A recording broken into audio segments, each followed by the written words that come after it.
సీతారామ లక్ష్మణులు సుతీక్షణుడి ఆశ్రమానికి తిరిగి వస్తారు. రాముడు మహర్షికి నమస్కరించి, మహాత్మా, మేము ఇలా ఈ ఆశ్రమాలన్నీ దర్శించాము. ఇప్పుడు అగస్త్య మహర్షి ఆశ్రమానికి వెళ్ళాలనుకుంటున్నాం.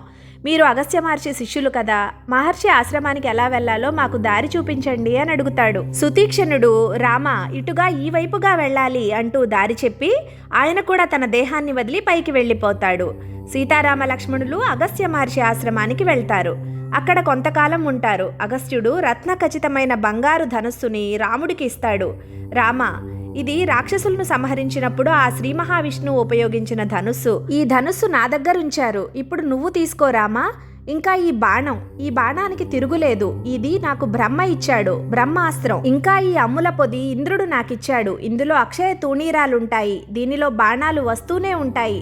ఇంకా ఇదిగో ఈ ఖడ్గం కూడా నాకు ఇంద్రుడే ఇచ్చాడు. ఇవన్నీ నీ దగ్గర ఉంచు రామా అని రాముడికి ఇస్తాడు అగస్త్యుడు. రాముడు అన్నీ తీసుకుని అగస్త్యుడికి నమస్కరించి అక్కడి నుంచి వెళ్ళిపోతారు.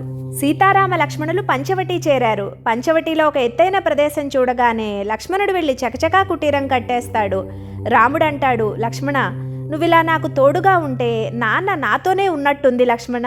నాన్నలా నన్ను కళ్ళల్లో పెట్టుకుని చూసుకుంటున్నావు అంటూ ఆలింగనం చేసుకుంటాడు రాముడు. ఇంతలో వచ్చింది శూర్పణఖ. రాముడి దూరం నుంచి చూసి, ఆహా, ఏమి సౌందర్యం! ఇతన్ని పొందడం కోసమే నేను పుట్టుంటాను. ఎంతటి ఆకర్షణ! ఇతన్ని పొందకపోతే ఇక నా జీవితమే వ్యర్థం అనుకుంటూ రాముడికి దగ్గరగా వస్తూ ఉంటుంది. శూర్పణఖ రాముడికి దగ్గరగా వస్తూ ఉంటే వాల్మీకి మహర్షి ఊహిస్తున్నారు. సుముఖి దుర్ముఖి రామ వృత్త మధ్య మహోదరి విశాలాక్షం విరూపాక్షి సుకేశ తామ్రమూర్ధజ. ఆహా, ఏమి జంట వీళ్ళు! రాముడు సుముఖి. రాముడి ముఖం చూస్తుంటే ఎంతసేపు చూస్తూనే ఉండాలనిపిస్తుంది.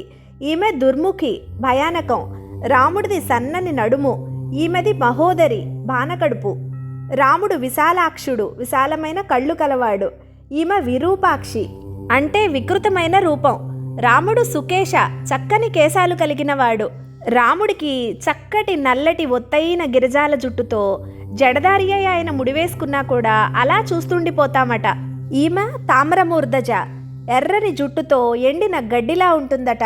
రాముడు మాట్లాడుతుంటే ఎంతసేపైనా వినాలనిపిస్తుంది. ఈమె నోరు తెరిస్తే వినలేము.